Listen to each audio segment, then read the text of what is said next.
The distant wail of a train whistle pierced the stillness of the autumn evening as Fiona O'Malley clutched her tattered shawl tighter around her trembling shoulders. Blood trickled down her temple from where William Blackburn's ring had caught her skin when he'd struck her. The blow had been the last in a series of escalating violence that had finally driven her to flee the man she'd been forced to marry just 3 months prior. Twilight settled over the small town of Val Verde, Texas, casting long shadows across the dusty main street as Fiona stumbled toward the only place she thought might offer sanctuary, the whitewashed wooden church at the edge of town. The year was 1875, and for a woman alone with no money and no family, options were scarce and dangerous. At 22, Fiona had already endured more hardship than most faced in a lifetime. Her chest heaved with ragged breaths as she rounded the back of the church, collapsing against its rough wooden boards.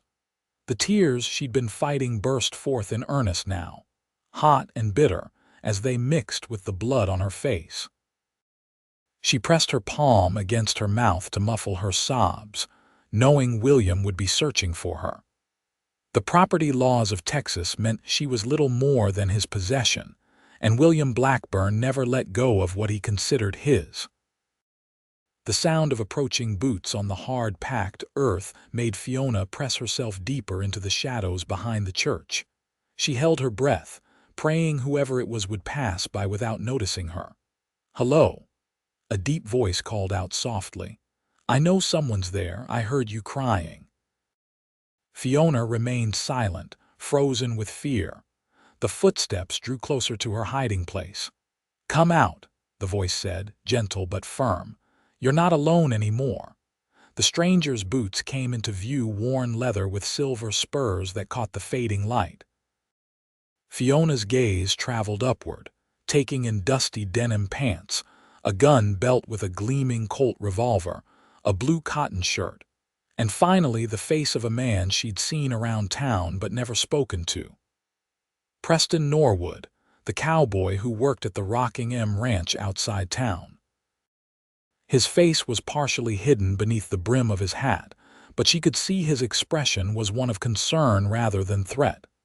"Miss O'Malley?" he asked, recognition dawning in his eyes as he caught sight of her face. "Good Lord, you're hurt." Fiona tried to speak, but her throat closed around the words. Instead, a fresh wave of tears overtook her. Preston crouched down to her level, keeping a respectful distance.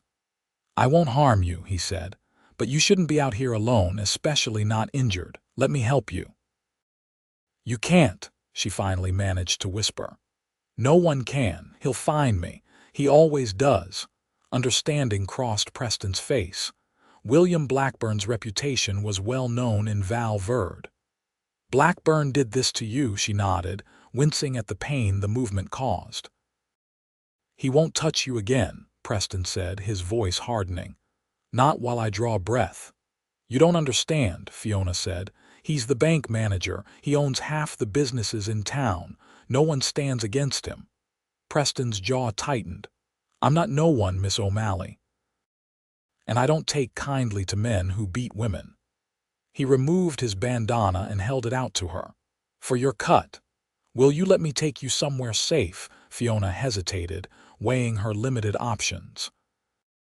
She could stay and almost certainly face William's wrath, or she could trust this cowboy she barely knew. Something in Preston's steady gaze gave her courage. "Where?" she asked, taking the bandana and pressing it to her temple. "My sister runs a boarding house on the edge of town. Alina won't ask questions, and Blackburn wouldn't think to look for you there." Fiona drew in a shaky breath. "If he finds out you helped me." "That's my concern, not yours," Preston said firmly. "Can you walk?" She nodded, then allowed him to help her to her feet. As they stood, the church bell tolled the hour and Fiona flinched at the sound. "It's all right," Preston reassured her. "We'll take the back paths. No one will see us." The journey to Alina Norwood's boarding house took longer than it should have. with Fiona needing to stop and rest several times. Preston remained patient, his hand steady under her elbow when she needed support. When they finally arrived at the modest two-story building set back from the road, Fiona was nearly dead on her feet. Fiona Norwood opened the door before Preston could knock. She was a tall woman with the same brown hair and kind eyes as her brother, though lines of worry etched her face. "Preston?" she questioned, then her gaze fell on Fiona. "Oh, my stars!" She quickly ushered them inside, closing and locking the door behind them. "She needs help, Ellie," Preston said, "and discretion." Fiona didn't ask for explanations. "Upstairs, the blue room at the end of the hall. It's vacant and faces the back garden. No one will see her from the street." As Preston guided Fiona up the stairs, Fiona disappeared into the kitchen, returning moments later with a basin of water, clean cloths, and a small bottle of iodine as they settled Fiona on the bed in the blue room.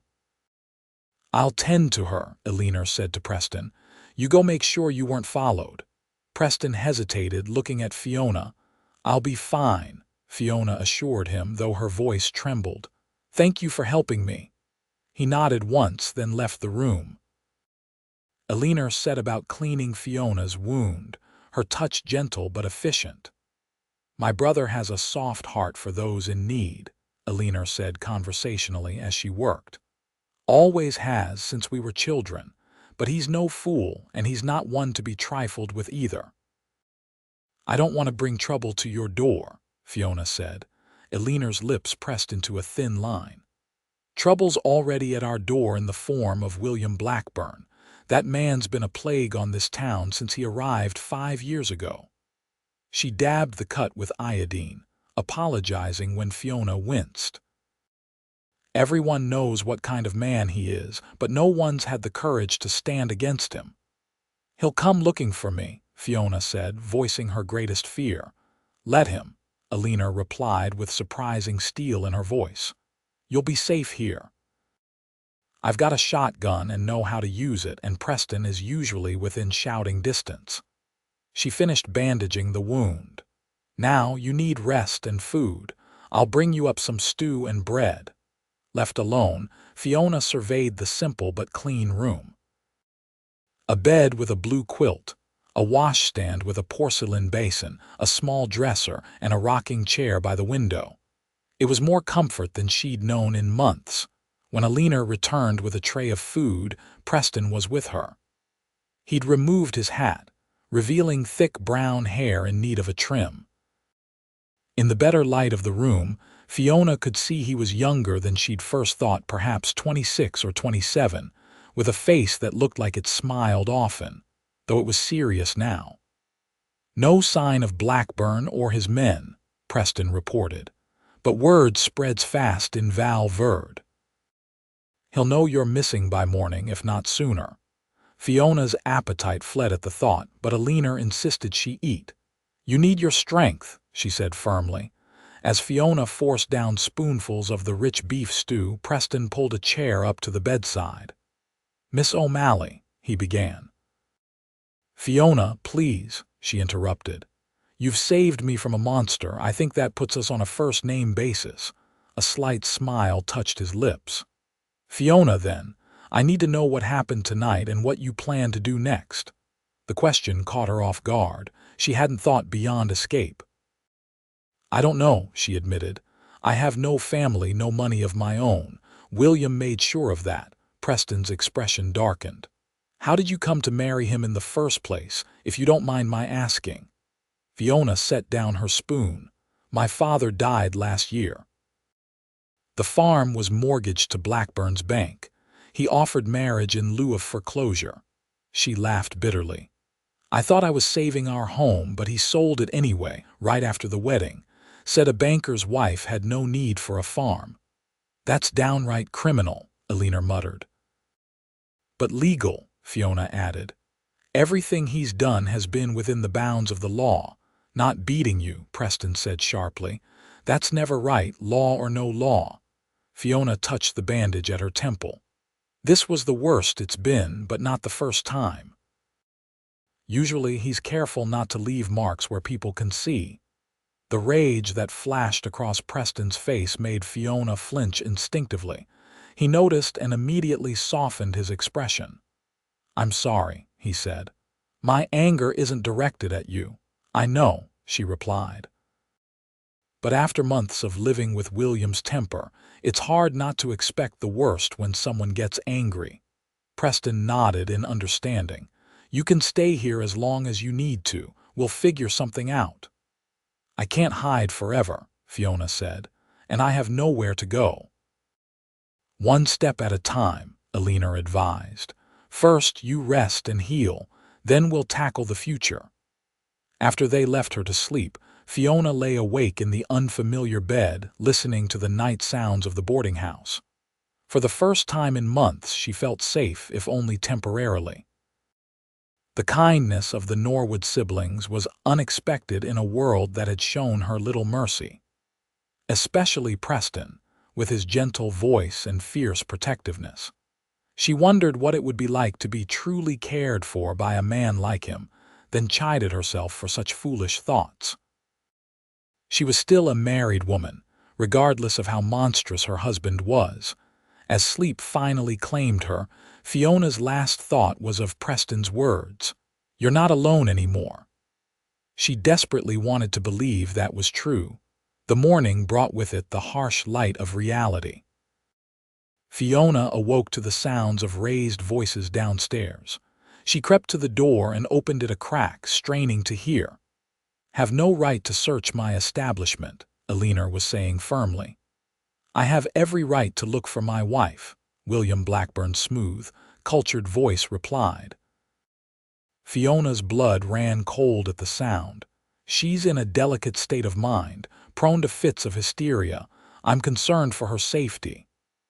"I haven't seen Mrs. Blackburn," Alina said, "and I'd appreciate it if you'd take your concerns elsewhere. You're disturbing my boarders." "I'll go when I'm satisfied she's not here." William's voice hardened. "Don't think I don't know about your brother helping her. Preston Norwood was seen near the church last night, and Fiona's not been home since. It doesn't take much to connect those dots."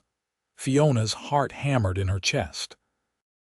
She looked around frantically, wondering if she should hide or flee through the window. "My brother helps a lot of folks," Alina replied evenly. "It's called being a decent human being. Perhaps you should try it sometime." There was a dangerous silence, then William spoke again, his voice deadly quiet. "You do well to remember who holds the note on this property, Miss Norwood. It would be a shame if I had to call in that debt prematurely." "Are you threatening me, Mr. Blackburn?" "Consider it friendly financial advice. Now, I'll have a look around if you don't mind." "I most certainly do mind," Alina said. "Unless you have a warrant, you have no authority to search private property." "You're making a grave mistake," William warned. "The only mistake here is thinking you can intimidate me in my own home," Alina shot back. "Now kindly remove yourself before I fetch my shotgun and remove you myself." Fiona held her breath, expecting William to explode with rage as he did when she defied him. Instead, she heard a cold laugh. "Very well, Miss Norwood, but this isn't over. When you see your brother, tell him I'd like a word." The front door slammed, and Fiona sagged against the wall in relief. Moments later, there was a soft knock at her door. "It's Alina," came the whispered voice. "He's gone, but it might be best if you stay upstairs today, away from the windows." Fiona opened the door. "Thank you," she said fervently. "I've never heard anyone stand up to him like that." Alina's smile was tight. "Well, someone needed to, though I fear I've made things worse." "He's right about the mortgage. If he calls it in, I'll lose the boarding house." "I'm so sorry," Fiona said, guilt washing over her. "I shouldn't have come here. I've put you in danger." "Nonsense," Alina said firmly. "I won't turn away someone in need because of a bully like William Blackburn." She handed Fiona a bundle of clothing.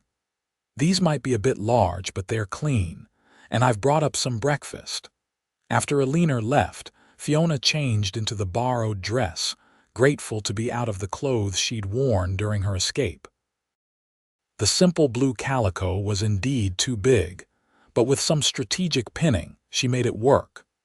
She ate the breakfast of cornbread and ham, then sat in the rocking chair, watching the back garden through a gap in the curtains. Around noon, she spotted Preston entering through the garden gate. He looked tired, dust covering his clothes as if he'd been riding hard. When he disappeared from view, presumably entering the house, Fiona waited anxiously, expecting him to come upstairs. But an hour passed and he didn't appear. Finally, unable to bear the suspense, she crept down the back stairs that led to the kitchen. She found Alina kneading bread dough with more force than necessary, her face pinched with worry. "Where's Preston?" Fiona asked. Alina jumped slightly, then sighed. "He's gone to the ranch to speak with his employer, Mr. McAllister. Preston thinks he might be able to help." "Help how?" "McAllister has influence in these parts, and he's no friend to Blackburn after what happened with the water rights dispute last year." Alina punched the dough. "Preston wanted to confront Blackburn directly, but I talked him out of it. That would only make things worse." Fiona sank into a kitchen chair. "I've caused so much trouble." "You haven't caused anything," Alina said firmly. "The trouble is all William Blackburn's doing."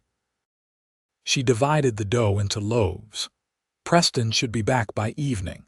Until then, we keep you out of sight." The day crawled by with agonizing slowness. Fiona helped Alina with household chores that could be done away from the windows, grateful for the distraction. As the sun began to set, casting long shadows across the garden, she watched anxiously for Preston's return.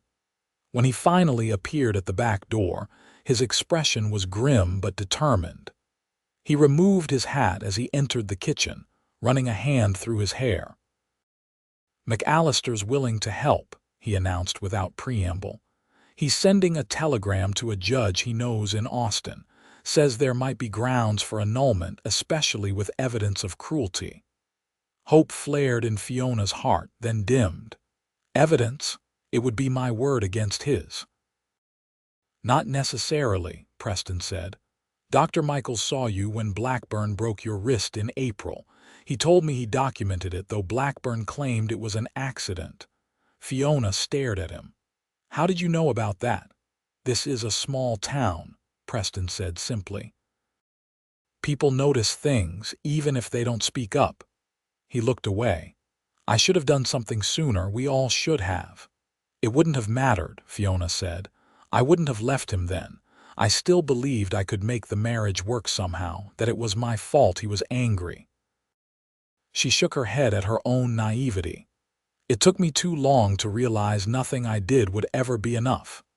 Preston's gaze returned to her, intense and searching. "It's not your fault," he said with conviction. "None of it." The simple statement, delivered with such certainty, brought tears to Fiona's eyes. For months, William had told her the opposite, that his anger was provoked by her failures as a wife, that she deserved his corrections.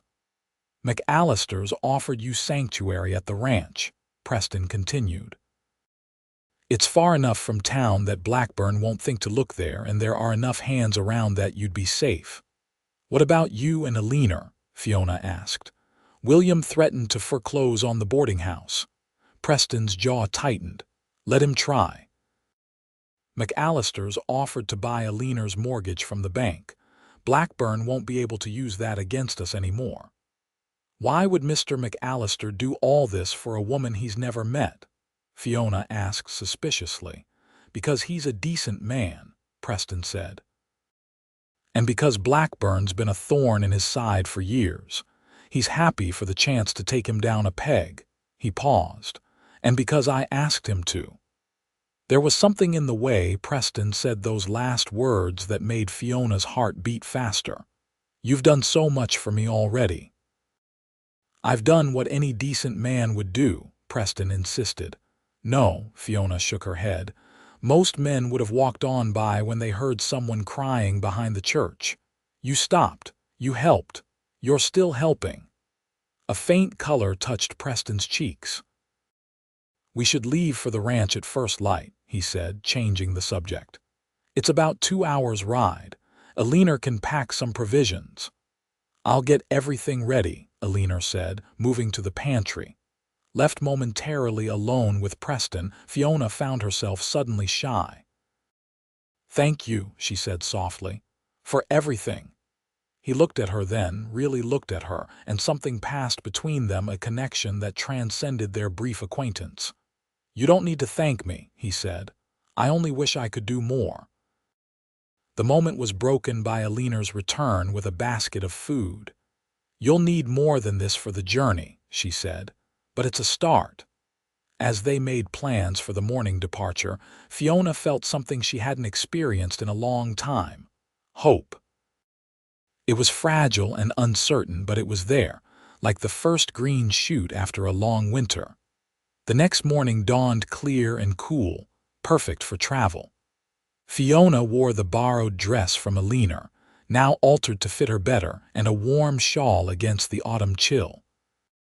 Preston had brought a gentle mare for her to ride, understanding that she might not be comfortable riding behind him for the entire journey. You know how to ride? He asked as he helped her mount. Yes, Fiona said, settling into the saddle. I grew up on a farm, remember? Though it's been a while. Preston smiled, the first real smile she'd seen from him. It transformed his face, lighting up his eyes and revealing a dimple in his left cheek. You'll do fine, he said. Daisy here is steady as they come. They set off just as the sun cleared the horizon, taking the back roads out of Val Verde to avoid being seen. Alina waved them off from the garden gate, promising to join them at the ranch in a few days once she'd arranged for someone to watch the boarding house. As they rode, Fiona gradually relaxed, enjoying the simple pleasure of being outdoors with no fear of William's rage hanging over her.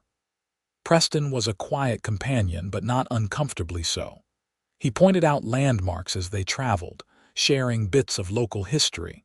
See that outcropping of rocks? He asked, indicating a formation in the distance. Local legend says a Spanish conquistador hid a chest of gold there back in the 1500s. Every few years, someone gets it in their head to go searching for it. Have they ever found anything? Fiona asked. Preston chuckled. Just rattlesnakes and scorpions mostly, but hope springs eternal. The casual conversation helped calm Fiona's nerves. How long have you worked for Mr. McAllister? She asked. Going on 5 years now, Preston replied. Started as just another hand, worked my way up to foreman last year. You must be good at what you do, he shrugged modestly. I understand cattle and horses better than most people, always have, even as a boy. Where did you grow up? Here and there, Preston said. My pa was restless, never stayed in one place too long. After he died, Ellie and I settled in Val Verde. She was tired of moving, wanted roots.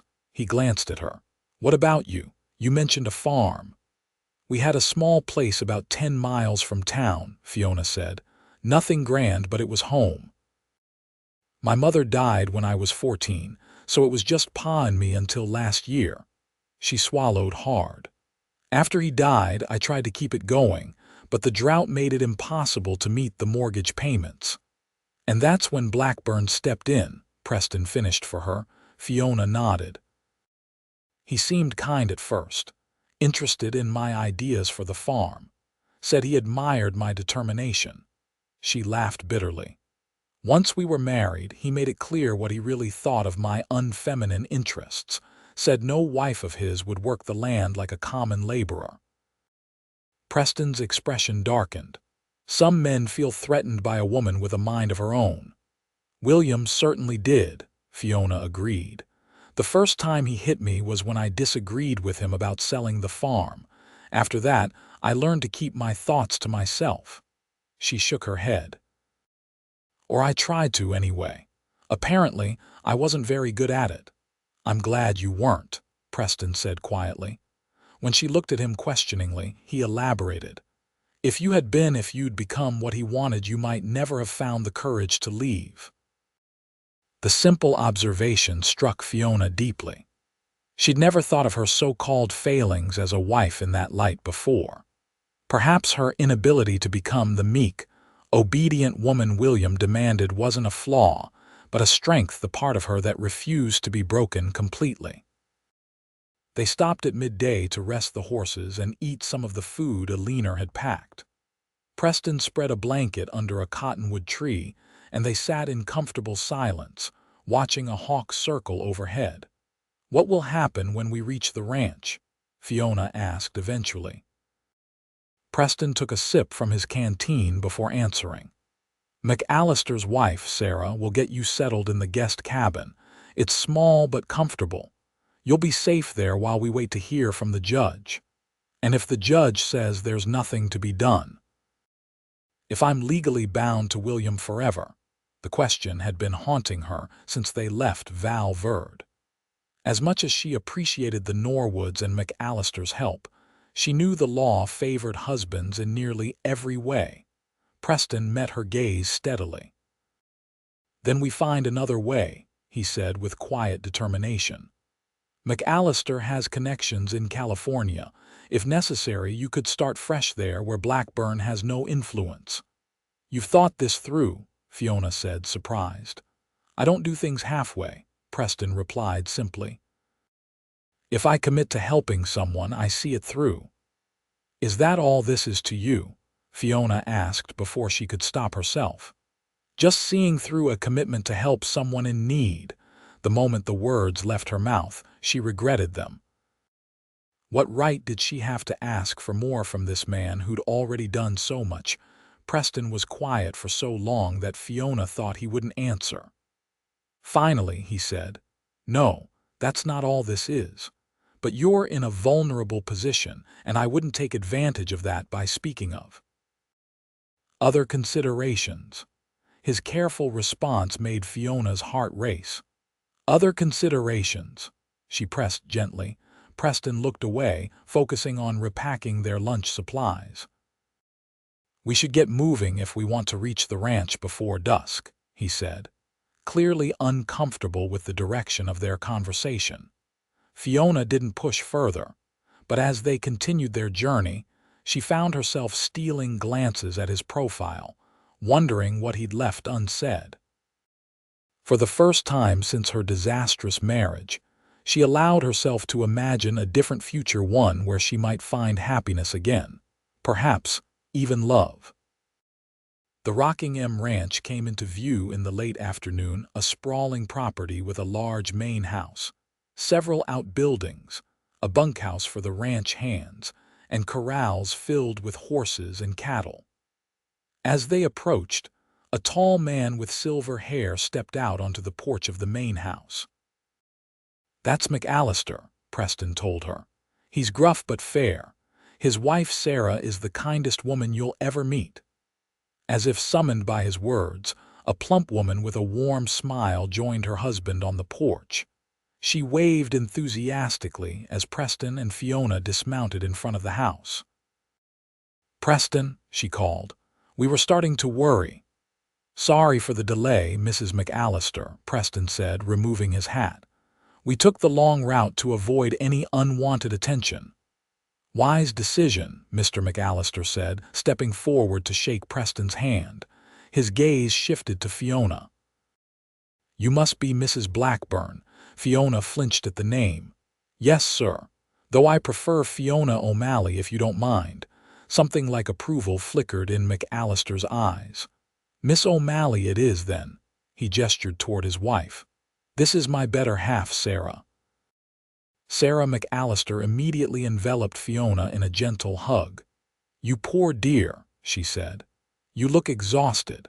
Come inside and rest while the men take care of the horses." Too tired to protest, Fiona allowed herself to be led into the house. The interior was comfortably furnished with well-worn but quality pieces. Sarah guided her to a parlor where a fire crackled in the hearth, dispelling the autumn chill. "Sit, sit," Sarah insisted, pointing to a plush armchair. "I'll fetch some tea." When she returned with a tray of tea and freshly baked biscuits, Fiona had relaxed somewhat, though anxiety still churned in her stomach. What if William tracked her here?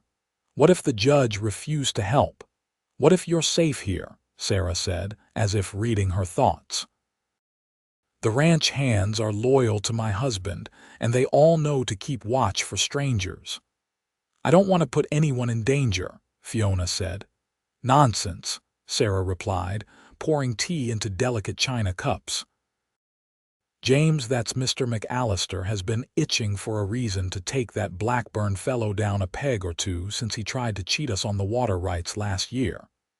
She handed Fiona a cup. "Besides, Preston would never forgive us if we didn't help you." Fiona took a sip of the hot, sweet tea. "You and Preston seem close." "He's like a son to us," Sarah confirmed. "Never had children of our own, you see. When Preston started working here, he just fit right in. James saw his potential right away, made him foreman as soon as the position opened up." "He's been very kind to me," Fiona said, feeling her cheeks warm. "Both he and his sister." Sarah's eyes twinkled knowingly. "Preston's a good man, best I know next to my James, and he's quite taken with you if you don't mind me saying so." Fiona nearly choked on her tea. "He's just being helpful. It's his nature from what I've seen." "Oh, it's his nature to help, true enough," Sarah agreed. "But I've never seen him look at anyone the way he looks at you, like you're something precious he's afraid might break if he holds too tight." She patted Fiona's hand. "But you don't need to worry about that now. First things first, we get you free of that monster you were forced to marry." The conversation shifted to practical matters, where Fiona would stay, what she would need, how long they might have to wait for word from the judge. By the time Preston and Mr. McAllister joined them, Fiona was feeling more hopeful than she had in months. "The guest cabin is ready," Mr. McAllister announced. "Preston will show you the way when you're ready. Sarah's sent over some of her clothes that might fit you better than what you're wearing." "Thank you both," Fiona said sincerely. "I don't know how I'll ever repay your kindness." "No need for repayment," Mr. McAllister said gruffly. "Any friend of Preston's is welcome here. Besides, I never could abide a man who raises his hand to a woman." His expression hardened momentarily, then softened as he looked at his wife. "Sarah's packed a basket with enough food to last you a few days. You take your time settling in." As the sun began to set, Preston escorted Fiona to the guest cabin, a short walk from the main house. It was a simple one-room structure with a small porch, but it was clean and welcoming, with curtains at the windows and a colorful quilt on the bed. "It's not much," Preston said, sounding almost apologetic, "but it's private and you can lock the door from inside." He set down her few belongings. "If you need anything, I'm in the foreman's quarters just past the barn, and the main house is always open to you." Fiona turned in a slow circle, taking in the cozy space. "It's perfect," she said honestly. After months in William's oppressive mansion in town, the small cabin felt like freedom. "Thank you, Preston, for everything." He shifted awkwardly, hat in hand. "I'll leave you to rest," he said. "It's been a long day." As he turned to go, Fiona impulsively reached out and caught his hand. He froze, looking down at their joined hands with an unreadable expression. "I mean it," she said softly. "Thank you, not just for the practical help, but for making me feel human again." "Worthy of kindness." Preston's fingers tightened around hers. "You are worthy," he said, his voice rough with emotion. "More than worthy. Don't ever let anyone make you believe otherwise." For a heartbeat, it seemed he might say more, might even step closer. Instead, he gently squeezed her hand once more, then released it. "Good night, Fiona," he said. "Sleep well." After he left, Fiona stood on the porch watching his retreating figure until he disappeared into the gathering darkness. Then she went inside, locked the door as he'd suggested, and prepared for bed. As she slipped beneath the quilt, she realized she felt truly safe for the first time in months.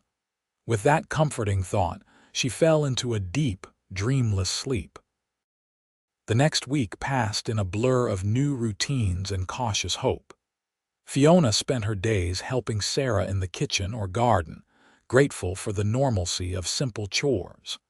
The cut on her temple healed, leaving only a faint scar as evidence of her final confrontation with William. In the evenings, she often found herself sitting on the porch of her cabin, watching the sunset and the ranch hands returning from their day's work. Preston was a constant, if somewhat distant, presence.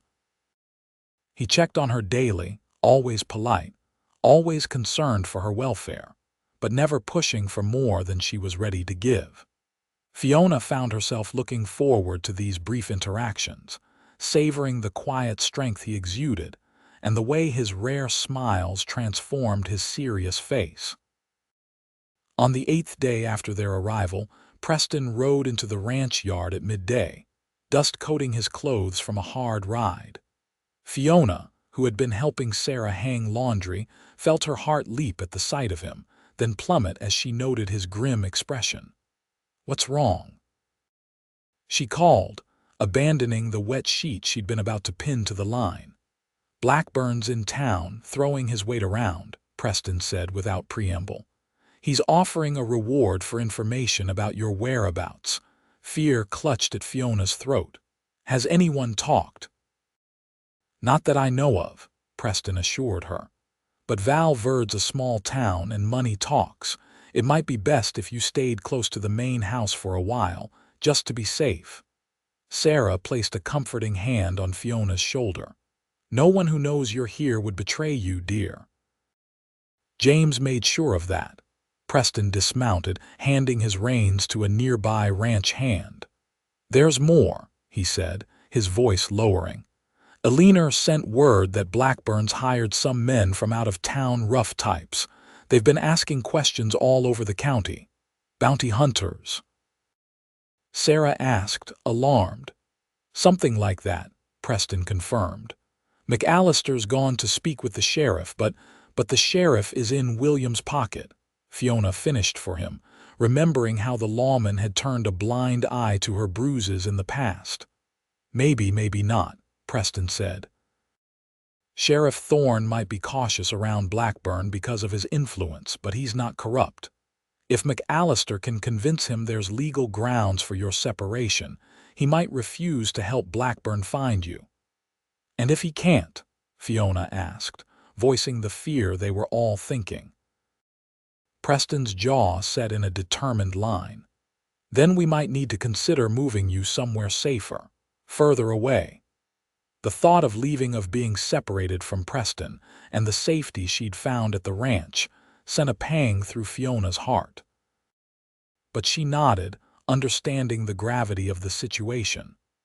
"Whatever you think is best," she said quietly. Preston's expression softened. "Let's not get ahead of ourselves. We'll wait to hear what McAllister learns from the sheriff.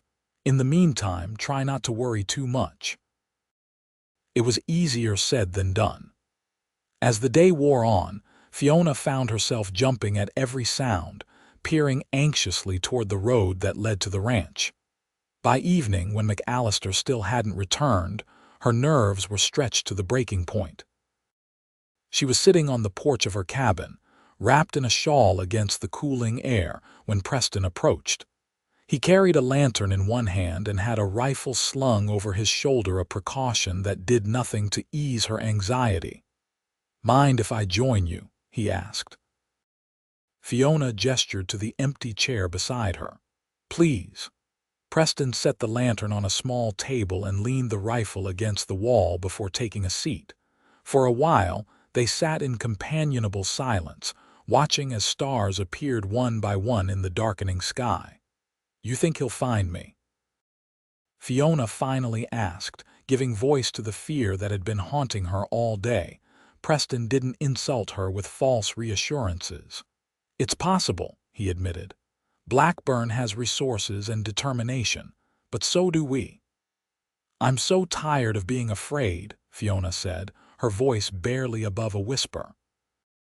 "Even before I left him, I lived in constant fear of saying the wrong thing, of not being perfect enough to avoid his anger." She turned to look at Preston.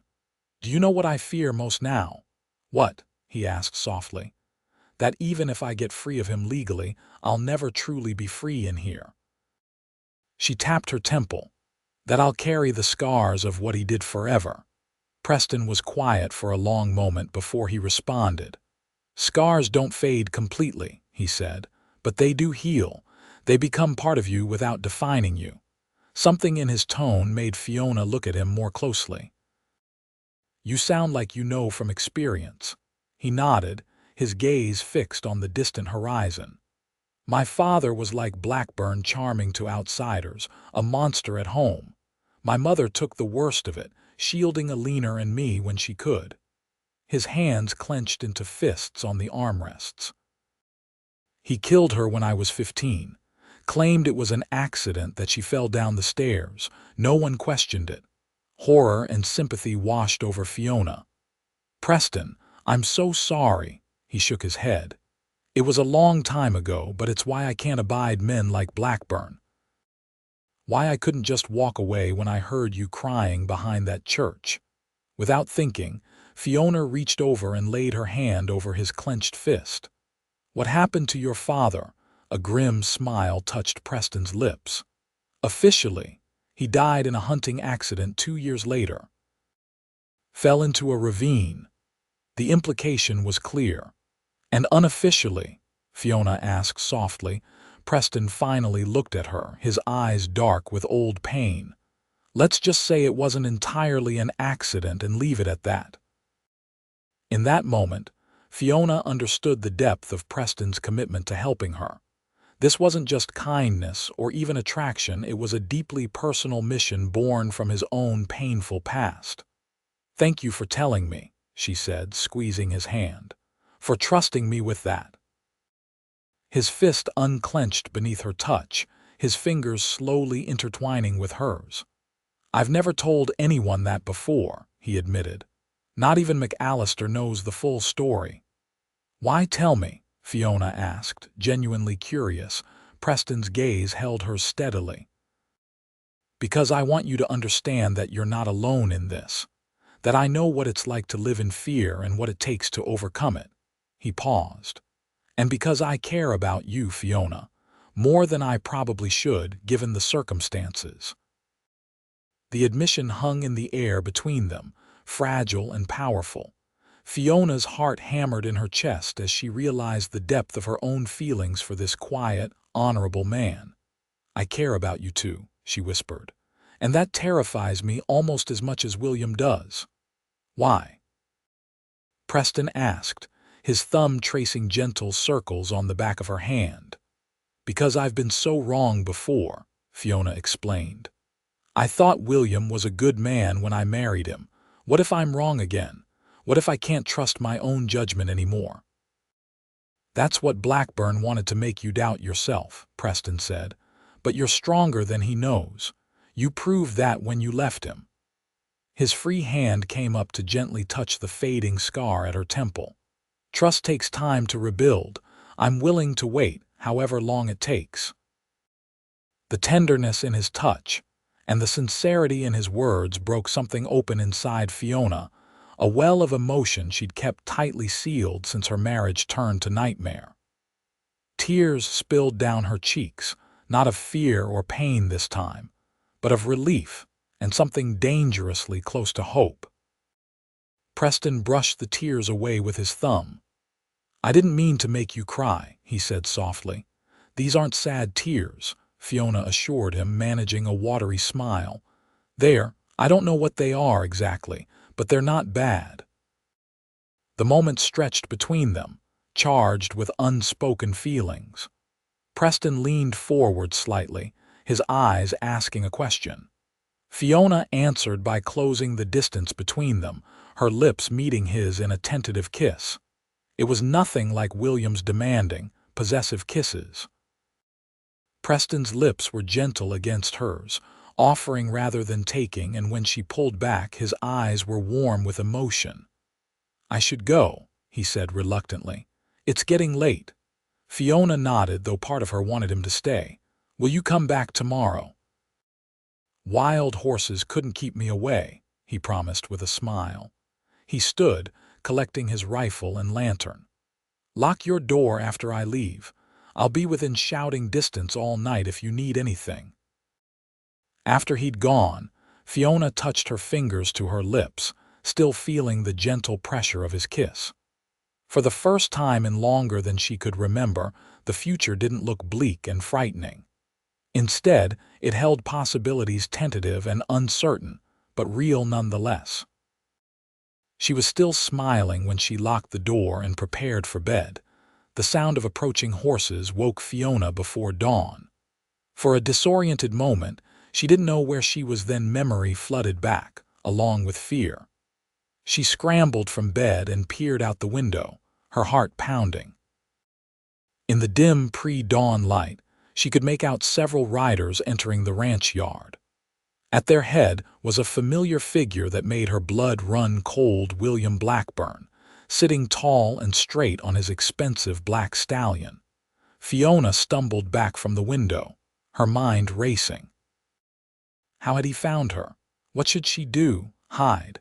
Run? Before she could decide, there was an urgent knock at her door.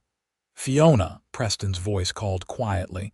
"Are you awake?" She rushed to open the door, relief washing over her at the sight of him. "William's here," she said, her voice shaking. "I know," Preston said grimly. "McAllister's meeting them in the yard. We need to get you to the main house. You'll be safer there." He held out his hand, and Fiona took it without hesitation, grabbing her shawl as they slipped out of the cabin. They stayed close to the shadows of the buildings as they made their way toward the main house. From the yard, they could hear raised voices. "Have no right to come onto my property uninvited," McAllister was saying, his voice carrying clearly in the still morning air. "I have every right to search for my wife," William replied coldly. "And I have reason to believe you're harboring her illegally." "Do you have a warrant, Blackburn?" McAllister demanded. There was a pause before William answered. "I have something better than a warrant. I have the law on my side." "A husband has the right to retrieve his wife, with or without legal documentation." "Not if that husband is abusive," a new voice interjected. Sheriff Thorne. Fiona realized with surprise. She hadn't seen him among the riders. "That's a serious accusation, Sheriff," William said smoothly. "One without evidence, I might add." "I've seen the evidence myself," the sheriff replied. "Dr. Michaels has provided sworn testimony about Mrs. Blackburn's injuries over the past months, injuries inconsistent with the accidents you reported." Fiona gasped softly. The sheriff was standing up to William. Preston squeezed her hand reassuringly as they reached the back door of the main house. Sarah was waiting for them, ushering them quickly inside. "James will handle this," she whispered, leading them to a window where they could observe the confrontation without being seen. From their vantage point, Fiona could see William's face clearly for the first time. His handsome features were twisted with barely controlled rage, though he maintained a veneer of civility. Beside him were 4 rough-looking men, hired guns, Fiona guessed. "I want to speak with my wife," William was saying. "Then we can discuss these misunderstandings." "There's no misunderstanding," McAllister said firmly. "Miss O'Malley doesn't wish to see you, and as she's a guest on my property, I'm respecting her wishes." William's mask of civility slipped. "Her name is Mrs. Blackburn," he snapped, "and she doesn't have wishes I'm bound to respect." "She's my wife." "Not for much longer," Sheriff Thorne said, producing an official-looking document from his coat. "I received this by telegram yesterday from Judge Carlton in Austin. It's a temporary order of protection, pending a hearing for annulment on grounds of cruelty." William's face darkened with fury. "This is absurd. She's my property by law." "No woman is property," Blackburn McAllister said coldly. "The days when you could abuse your wife with impunity are over." William turned to the men accompanying him. "Search the ranch," he ordered. "Find her." The men hesitated, looking uncertainly at the sheriff. "Take one step toward any building on this property without my permission, and I'll arrest the lot of you for trespassing," Sheriff Thorne warned, his hand moving to rest on his holstered gun. For a tense moment, it seemed violence might erupt. Then one of William's hired men shook his head. "This ain't worth getting shot over, Blackburn. You didn't say nothing about going against the law." William's face contorted with rage. "I'm paying you to do a job, not to face down a sheriff with legal papers," another man said. "Find yourself another fool." He wheeled his horse around and rode off, followed quickly by two others. Left with only one remaining hired gun, William's confidence visibly faltered. "This isn't over," he said, glaring at McAllister and the sheriff. "I'll fight this all the way to the Supreme Court if I have to." "You do that," Sheriff Thorne said calmly. "In the meantime, this order says you're to stay at least 500 yards from Miss O'Malley at all times. That means you need to leave this property now." "I want to hear it from her," William insisted. "I want her to tell me to my face that she's leaving me." Preston tensed beside Fiona. "You don't have to," he whispered. "The sheriff has the authority to make him leave." But Fiona was already moving toward the front door, a strange calm settling over her. "Yes, I do," she said. "I need to do this." Sarah caught her arm. "Are you sure, dear? You don't owe that man anything." "I owe it to myself," Fiona replied with quiet determination. "I need him to know I'm not afraid anymore." Preston studied her face, then nodded. "I'll be right beside you," he promised. Together they walked out onto the porch. William's gaze locked onto Fiona immediately, his expression shifting from rage to a calculated charm that once might have fooled her. "Fiona, darling," he called, as if greeting her after a brief separation rather than hunting her down after she'd fled his abuse. "There you are. I've been so worried about you." Fiona lifted her chin, meeting his gaze steadily. "I'm not coming back, William," he frowned, as if dealing with a particularly slow child. "Don't be ridiculous. Of course you are. You're my wife." "Not by choice," Fiona said clearly. "I married you to save my father's farm, a farm you sold anyway, breaking your word. I stayed because I had nowhere else to go and because I foolishly believed I could make things work." She touched the fading scar at her temple, but no more. "I'm filing for annulment on grounds of cruelty, and I will never, ever return to you." William's charming facade crumbled completely. "You ungrateful whore," he snarled. "After everything I've done for you, this is how you repay me, by humiliating me in public." His gaze shifted to Preston standing protectively beside her. "And I see you've already found someone to warm your bed. How convenient." Preston took a step forward, but Fiona placed a restraining hand on his arm. "The only person who has humiliated you is yourself, William," she said calmly. "Your reputation in this town was built on lies and intimidation. Now, everyone will know the truth that you're nothing but a coward who beats women to feel powerful." William's hand moved to his gun, but Sheriff Thorne was faster, drawing his weapon and aiming it squarely at William's chest. "Don't give me a reason, Blackburn," the sheriff warned. "I've been looking for one for years." For a moment, the tableau held William half out of his saddle, rage contorting his features, the sheriff steady and determined, Fiona standing tall on the porch, Preston a solid presence beside her. Then William slowly settled back into his saddle. "This isn't over," he said, his voice cold with hatred. "You'll regret this, Fiona, I promise you that." "The only thing I regret," Fiona replied evenly, is not leaving sooner. With a final venomous glare, William wheeled his horse around and galloped away, his remaining hired gun following close behind. Only when they had disappeared from sight did Fiona's composure crumble. Her legs gave way and she would have fallen if Preston hadn't caught her, supporting her weight easily. "You were magnificent," he murmured against her hair. "Absolutely magnificent." Sheriff Thorne approached the porch, removing his hat.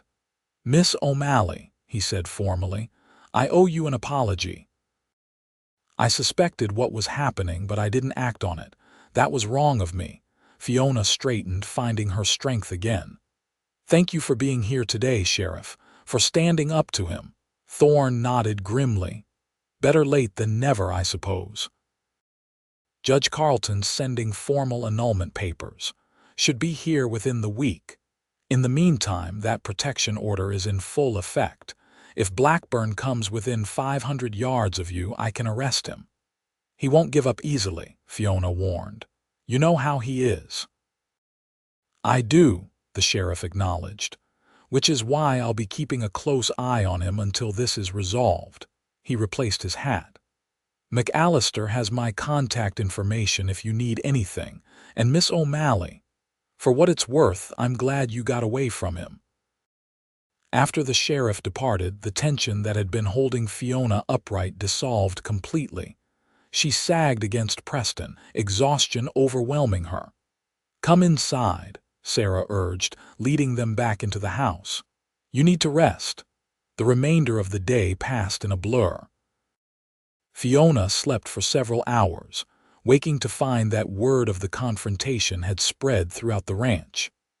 The hands were on high alert, watching for any sign of William's return, and McAllister had stationed men at the property boundaries as a precaution. Preston didn't leave Fiona's side, except briefly to confer with McAllister about security arrangements. By evening, the initial shock had worn off, leaving Fiona with a strange mixture of relief and apprehension. "You think he'll come back?" she asked Preston as they sat on the porch of the main house, watching the sunset. "Possibly," Preston answered honestly. "But not tonight. He'll need time to regroup, to come up with a new plan now that his hired guns have abandoned him. And when he does..." Preston's jaw set in a determined line. "We'll be ready." The days that followed settled into a watchful routine. Fiona no longer stayed in the isolated guest cabin. Instead, Sarah insisted she take one of the bedrooms in the main house for safety. Ranch hands patrolled the property day and night, and Preston was never far away. A week after William's confrontation at the ranch, a rider arrived with a packet of legal documents from Judge Carleton, the formal annulment papers. Fiona signed them with a hand that trembled only slightly, then watched as McAllister's most trusted hand rode out to deliver them to the sheriff. "How long will it take?" she asked McAllister. "The judge has promised to expedite the process," he replied. Given the evidence of cruelty, and the fact that the marriage produced no children, it could be finalized within a month. A month. 4 weeks that would determine the course of the rest of her life. Fiona tried to focus on hope rather than fear as the days passed. She kept busy helping Sarah with household tasks, and even began riding again, always accompanied by Preston or one of the ranch hands. During these rides, she and Preston talked about their pasts, their hopes, their fears. She learned about his childhood, always on the move with a violent father and a mother trying desperately to protect her children.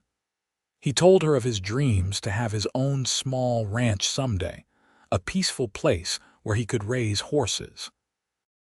In turn, she shared stories of her life on the farm with her father, the simple joys they'd found in watching seeds grow into crops, of the devastation when drought had stolen their livelihood.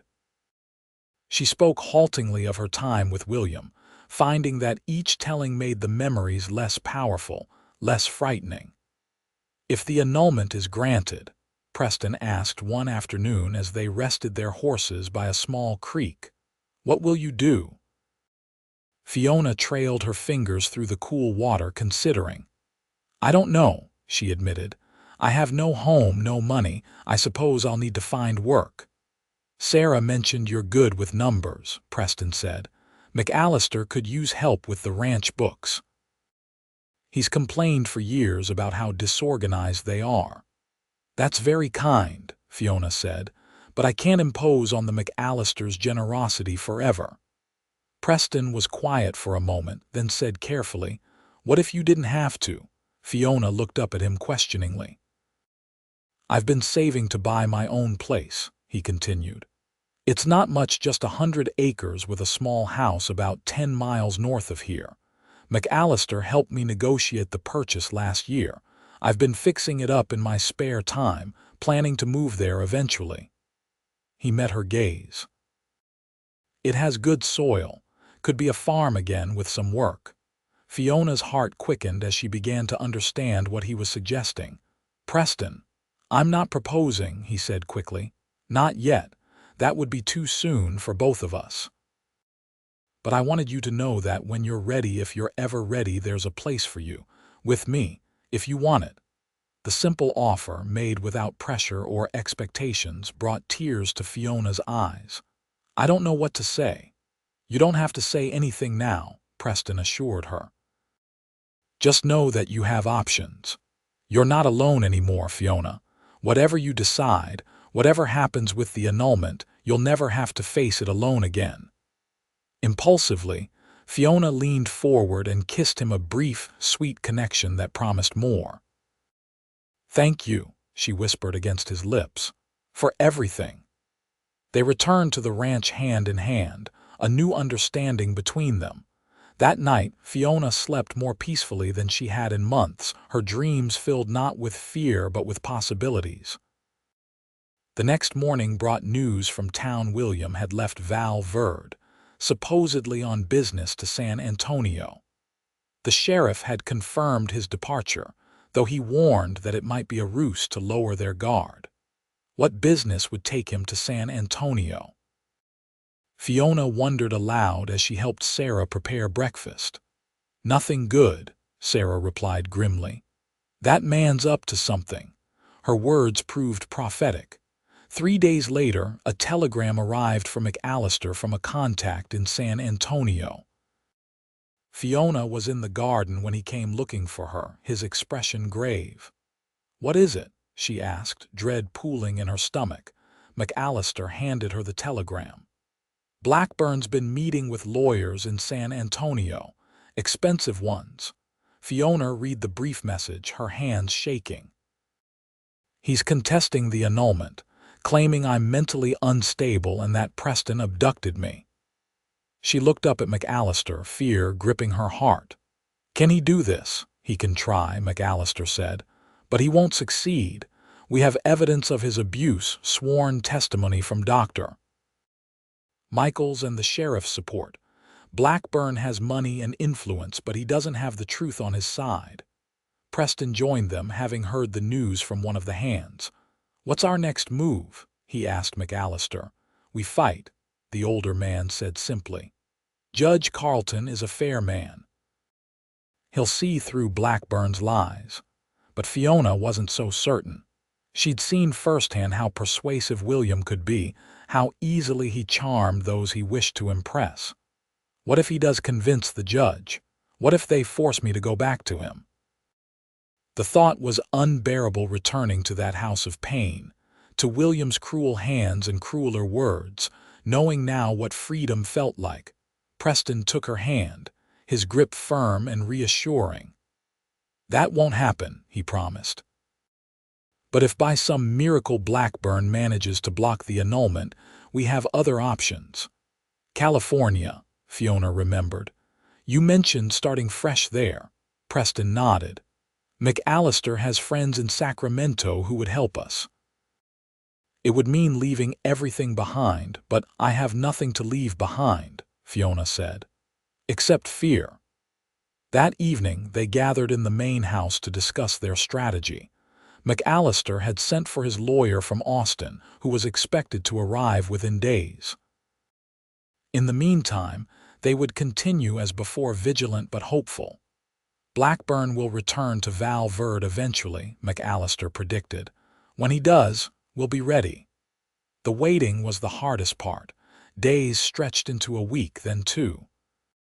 William remained in San Antonio, according to the sheriff's sources, continuing his legal maneuvering. Fiona tried to keep busy, to focus on the present rather than an uncertain future, but anxiety gnawed at her constantly. Only in Preston's company did she find peace. Their relationship deepened with each passing day, built on shared confidences and mutual respect. He never pushed for more than she was ready to give, content to let their connection grow naturally. And grow it did, blossoming into something Fiona had never experienced before, a love based not on desperation or necessity, but on genuine affection and understanding. "I never thought I could feel this way about anyone," she confessed to him one evening as they walked along the creek that bordered the ranch property. "After William, I was afraid to trust my own feelings." Preston stopped walking, turning to face her. The setting sun painted his features in gold and shadow as he reached out to touch her cheek.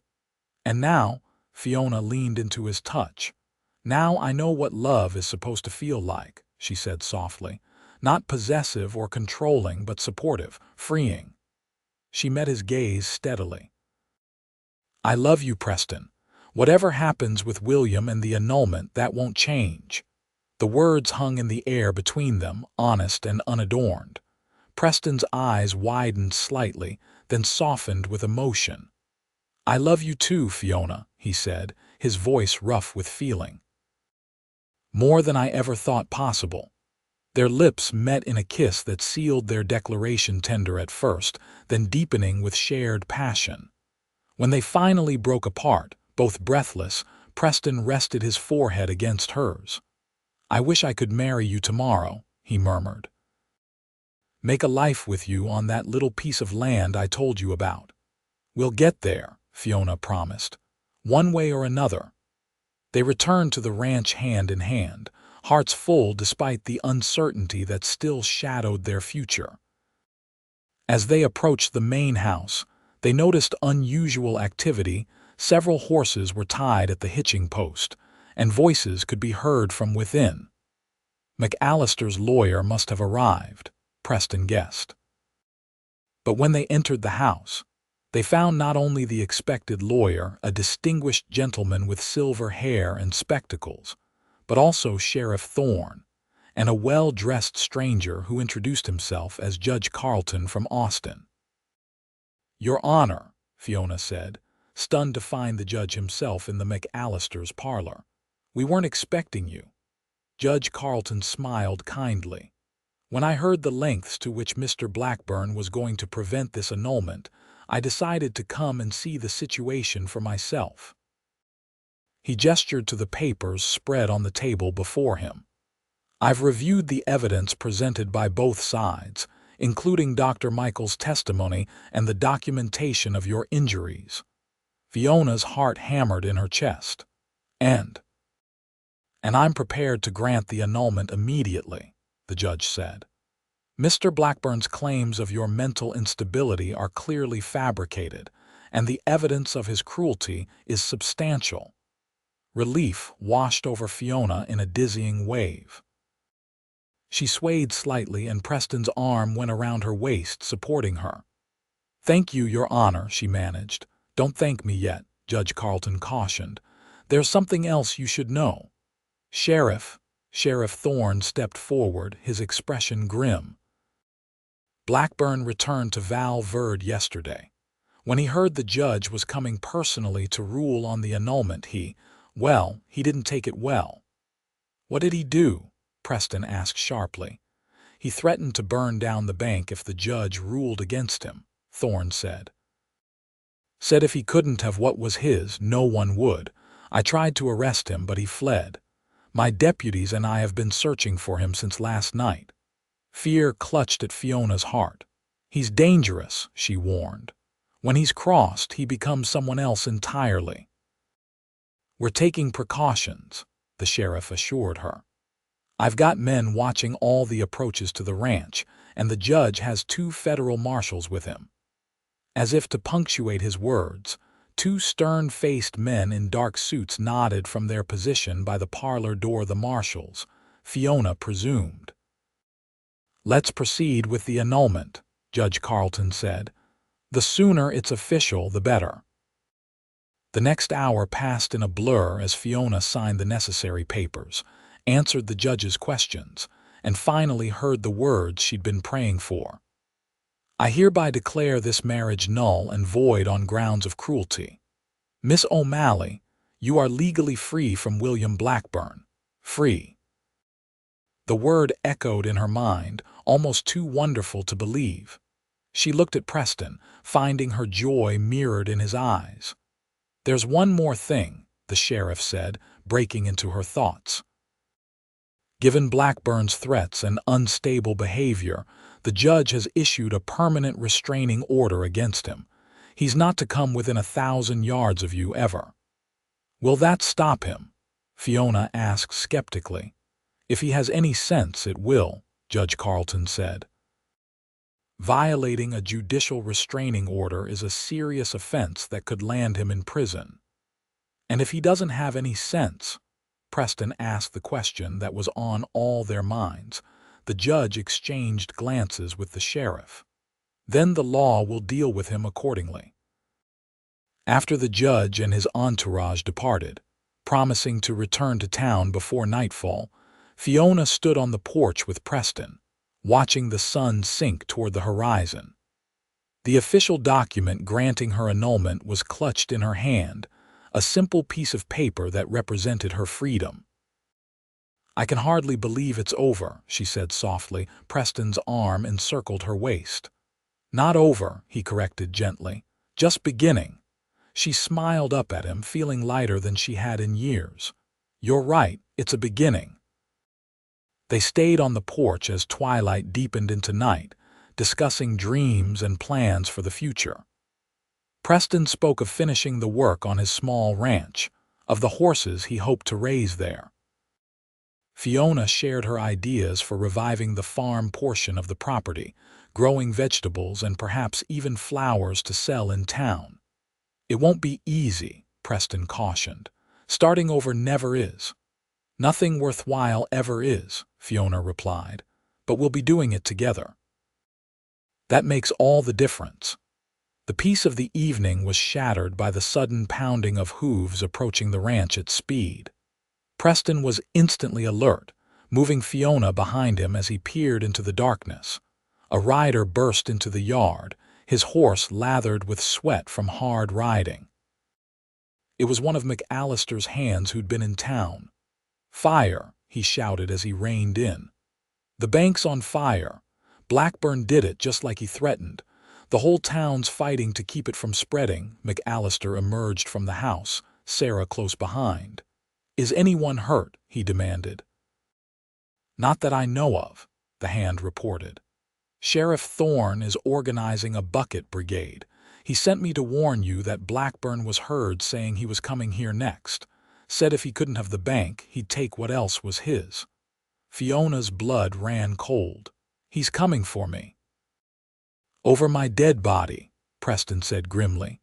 McAllister took charge immediately, ordering the ranch hands to their defensive positions around the property. Sarah ushered Fiona inside, where she pressed a small revolver into her hands. I know you don't like guns, Sarah said, but if it comes to it, you need to be able to protect yourself. Fiona stared at the weapon, then nodded and tucked it into the pocket of her skirt. She prayed she wouldn't need to use it.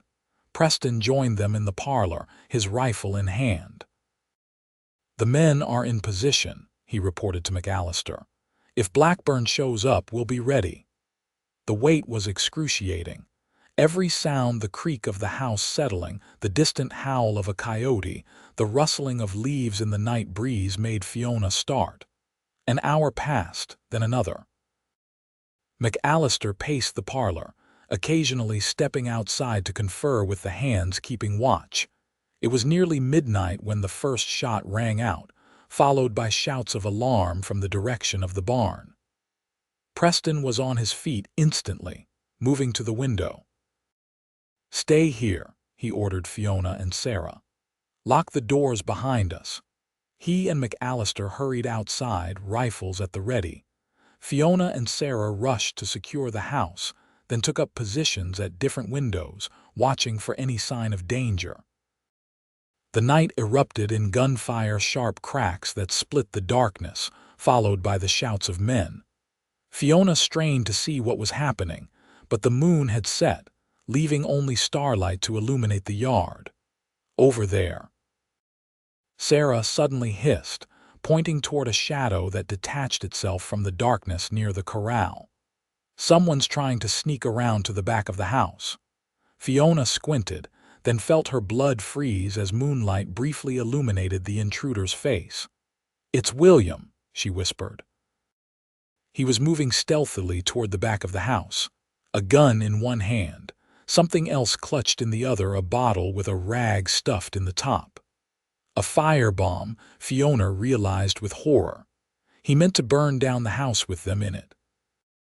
Without conscious thought, Fiona moved toward the back door. Sarah caught her arm. "What are you doing?" she demanded. "He'll kill everyone if he sets that fire," Fiona said. "I can stop him. He wants me, not you." "Fiona." "No," Sarah began.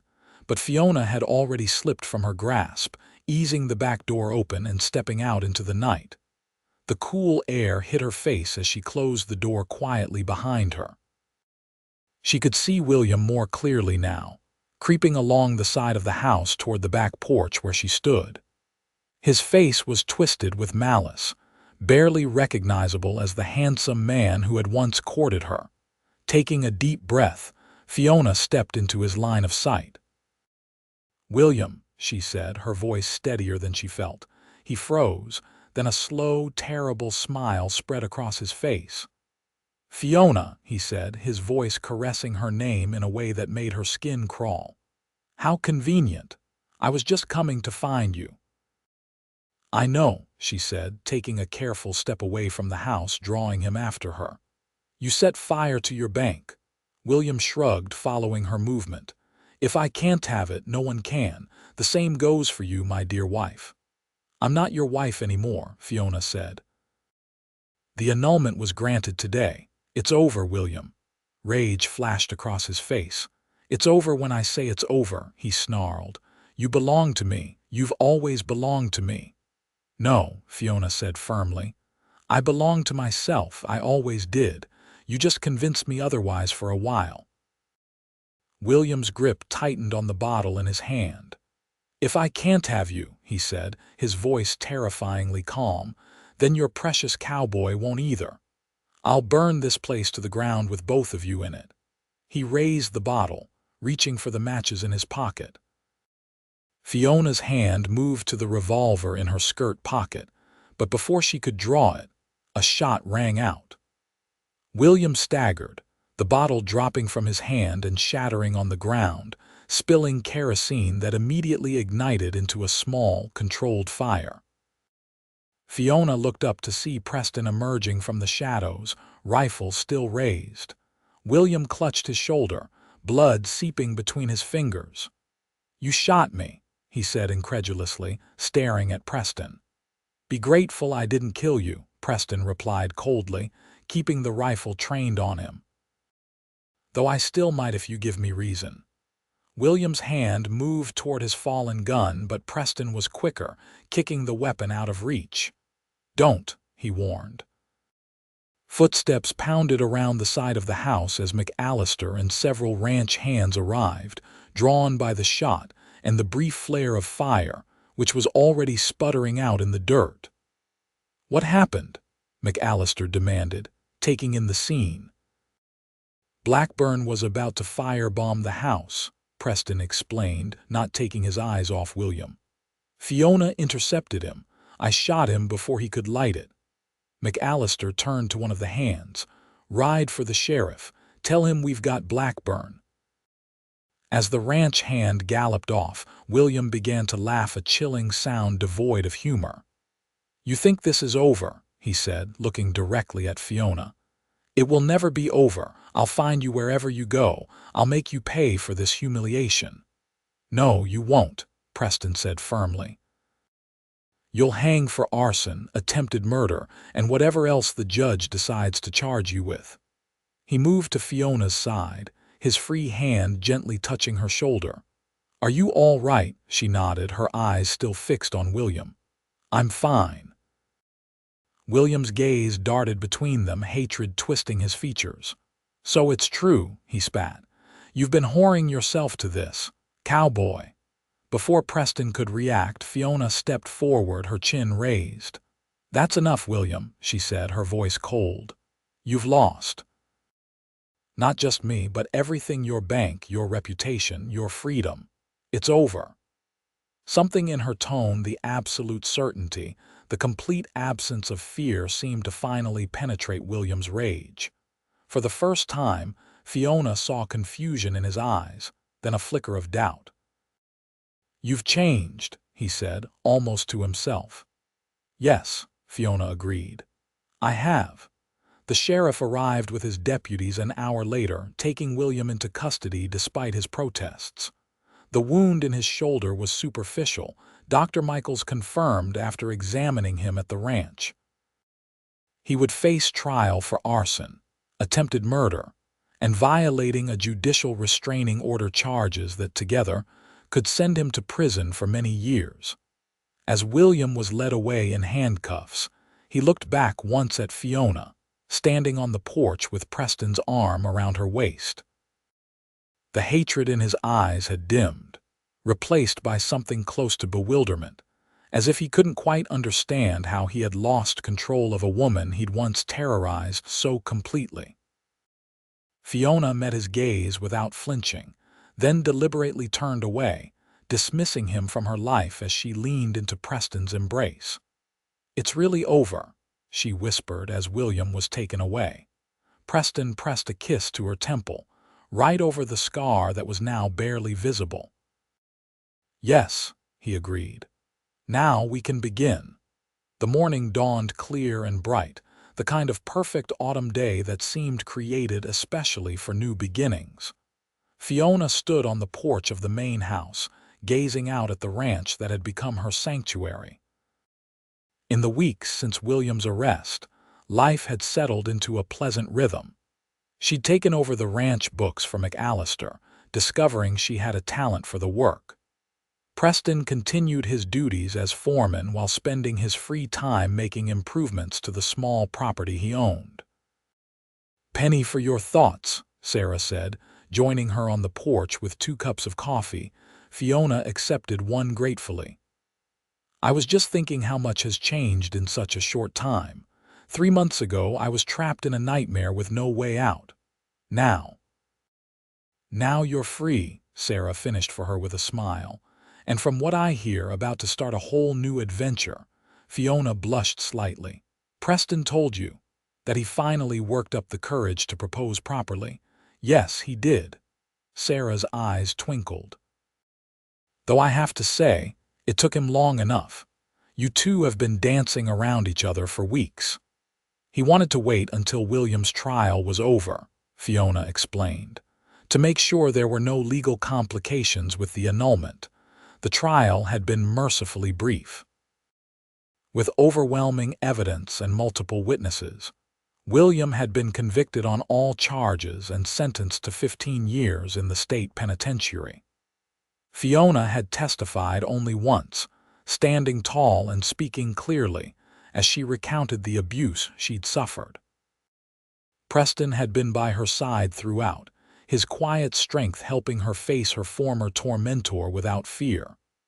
"Well, I think it's wonderful," Sarah said, patting Fiona's hand. "You two deserve happiness after everything you've been through." Preston appeared in the yard, leading 2 saddled horses. He waved when he spotted Fiona on the porch. "Ready," he called. "For what?" Sarah asked curiously. Fiona smiled. He's taking me to see the property today to help plan the renovations before the wedding. The wedding was set for the following month, a simple ceremony at the small church in Val Verde where Fiona had once hidden in fear. It seemed fitting somehow, transforming a place of desperation into one of joy. "Well, don't keep him waiting," Sarah urged, taking Fiona's empty coffee cup. "And tell him I expect both of you back for dinner. I'm making a special meal to celebrate your engagement." Fiona hugged the older woman impulsively. "Thank you, Sarah, for everything." "Oh, go on with you," Sarah said, blinking away sudden tears. "Your family now, both of you." Fiona hurried down the steps to where Preston waited. He helped her mount, his touch lingering on her waist. "You look beautiful this morning," he said, his eyes warm with admiration. "Flatterer," she teased, though pleasure warmed her cheeks. The ride to Preston's property took less than an hour. As they crested a small rise, he drew his horse to a halt, gesturing to the vista below. "There it is," he said, a note of pride in his voice. "Our future home." Fiona's breath caught as she took in the scene. The land rolled gently downward toward a creek that glinted silver in the morning sun. A small house stood near a cluster of oak trees, its weathered boards speaking of age but not neglect. A barn and corral completed the picture, along with several fenced fields where the soil looked rich and dark. "It's perfect," she breathed. Preston's smile was tender as he regarded her. "I hoped you'd think so." "It's not grand, but it's everything I've ever wanted," Fiona interrupted sincerely. After the ostentatious mansion William had kept her in like a bird in a gilded cage, the simple homestead before her represented true wealth, freedom, security, and love. They rode down to the house, where Preston helped her dismount. Taking her hand, he led her inside. The interior was simple but clean, with a main room that served as both parlor and kitchen, and two small bedrooms off to one side. "I've been working on it whenever I could get away from the ranch," Preston explained, watching her reaction carefully. "There's still plenty to do, but it's livable." Fiona turned in a slow circle, already envisioning what the place could become with curtains at the windows, a colorful quilt on the bed, herbs drying from the rafters. "It's wonderful, Preston," she said honestly. Relief and pleasure crossed his face. "I was thinking we could plant the south field first," he said, warming to his subject. "The soil there is best for vegetables, and there's a good spot for an orchard on the eastern slope." "And the horses?" Fiona asked, knowing how important his dream of raising horses was to him. "I've got 2 mares already," Preston said. "They're being kept at McAllister's for now. With the right stallion, we could have a good breeding program started within a year or 2. They spent the rest of the morning exploring the property, making plans, sharing dreams. When they stopped for lunch by the creek, Preston spread a blanket on the grass and produced a simple meal of bread, cheese, and apples. "When did you know?" Fiona asked as they ate, the question that had been on her mind for weeks finally finding voice. "Know what?" Preston asked, though his slight smile suggested he understood her meaning. "That you loved me," she clarified. "Was there a moment when you just knew?" Preston considered the question seriously. "It wasn't one moment," he said finally. "It was 100 small moments. The way you stood up to Blackburn that first day at the ranch, even though you were terrified. How you helped Sarah with the mending without being asked. The gentle way you spoke to that injured foal in the barn." He reached out to touch her cheek. "But if I had to choose one moment, it would be that evening on your cabin porch when you asked if you could ever trust your judgment again." "Why that moment?" Fiona asked, genuinely curious. "Because that's when I realized how deeply he had hurt you, not just physically, but in your soul. And when you kissed me anyway, trusting me despite your fear. That's when I knew I would spend the rest of my life trying to be worthy of that trust." His eyes held hers, sincere and unwavering. "When did you know?" Fiona smiled, the memory vivid in her mind. "The day you found me behind the church," she said. "Not right away, of course, but when you said you're not alone anymore, something inside me recognized the truth of it. It took time for that recognition to grow into love, but the seed was planted in that moment." Preston leaned forward, kissing her with a tenderness that still amazed her. When he pulled back, his expression was thoughtful. "Do you ever regret it, leaving the security of your marriage for such an uncertain future?" "Never," Fiona said without hesitation. "What I had with William wasn't security, it was captivity. This," she gestured to encompass the land around them, "the home they would build together, this is true security. Being with someone who sees me as I am and loves me for it, not despite it." Preston's smile could have lit the darkest night. "1 month," he said, taking her hand. "1 month until you're my wife. 1 month until we start our new life," Fiona agreed, leaning against his shoulder as they gazed out at their future together. The church in Val Verde was filled to capacity on the day Preston Norwood married Fiona O'Malley. The entire town had turned out, along with the hands from the Rockingham Ranch and friends from neighboring properties. Eleanor stood as Fiona's maid of honor, while McAllister served as Preston's best man. As Fiona walked down the aisle in a simple white dress that Sarah had helped her make, she couldn't help but remember the last time she had been in this church, hiding in fear behind its walls, tears streaming down her face. How different things were now as she moved confidently toward the man waiting for her at the altar, his face alight with love. The ceremony was brief but heartfelt. When the minister pronounced them husband and wife, Preston's kiss was both tender and promising, sealing their vows in the most ancient of ways. The cheers of their friends and neighbors followed them as they ran down the aisle and out into the bright autumn sunshine, where a wagon decorated with flowers waited to take them to their new home. The reception was held at the Rockingham Ranch, a joyous celebration that lasted well into the evening. When it was time for the newlyweds to depart, Sarah hugged Fiona fiercely. "You've become the daughter I never had," she whispered. "Remember, our door is always open to you both." McAllister's farewell was more restrained but no less sincere. "You've got a good man there," he told Fiona, "and Preston's got himself a remarkable woman. I expect great things from both of you." Eleanor embraced her brother, then Fiona. "I always knew Preston would find happiness eventually," she said. "I'm just glad it's with someone worthy of him." As they drove away in their wagon, the sounds of celebration gradually fading behind them, Fiona leaned against Preston's shoulder. "I never thought I could be this happy," she admitted. "After William, I wasn't sure I'd ever feel joy again." Preston's arm tightened around her waist. "You deserve every happiness," he said, "and I intend to spend the rest of my life making sure you have it." Their home welcomed them with open arms, a place of their own, modest but filled with possibility. In the month since Preston had shown it to her, they had made several improvements. The walls had been freshly whitewashed, curtains hung at the windows, and new furniture crafted by Preston himself added comfort to the main room. It wasn't grand or luxurious, but to Fiona, it was paradise. That night, as they lay together in the quiet darkness of their new home, Fiona thought about the journey that had brought her here, from the desperate woman hiding behind a church to the confident bride who had walked down the aisle today.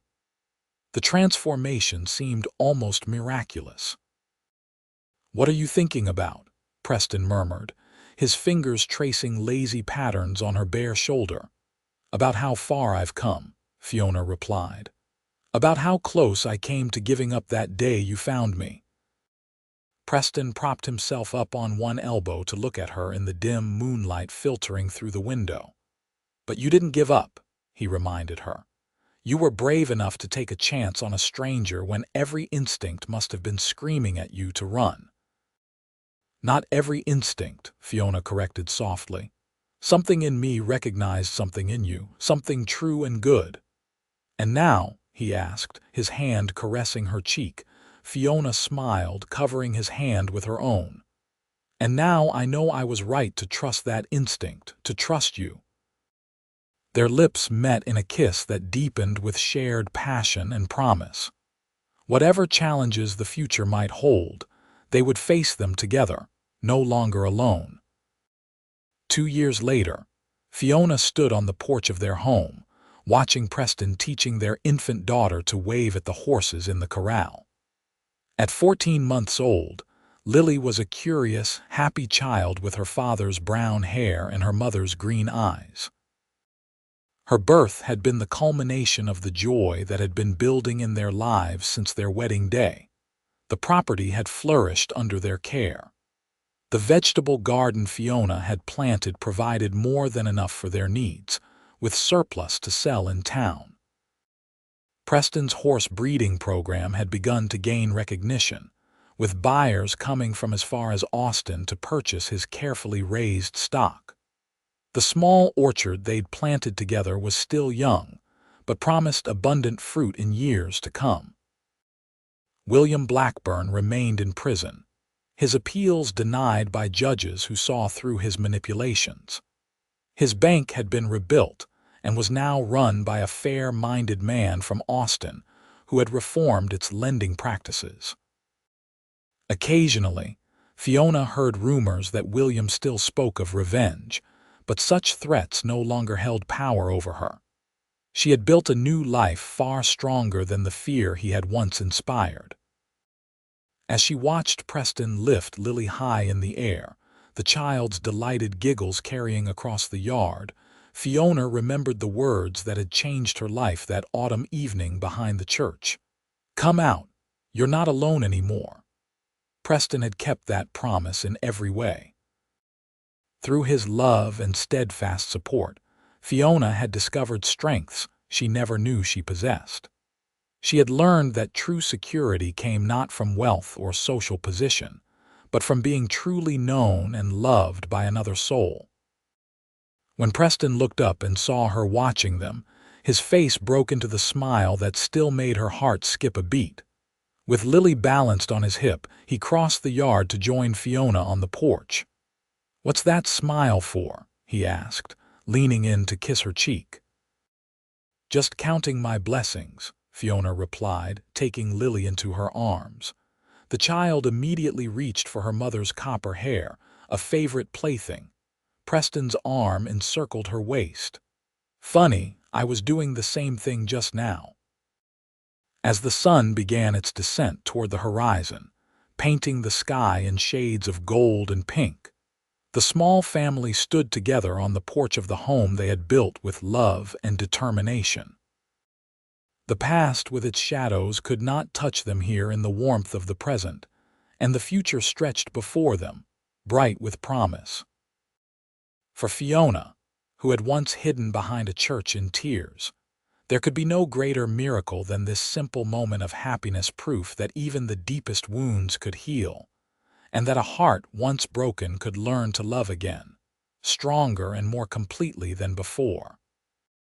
No longer alone, never again alone, she had found her place in the world not as someone's possession, but as a partner, a mother, a woman standing tall in her own right. And that, she knew, was the greatest freedom of all.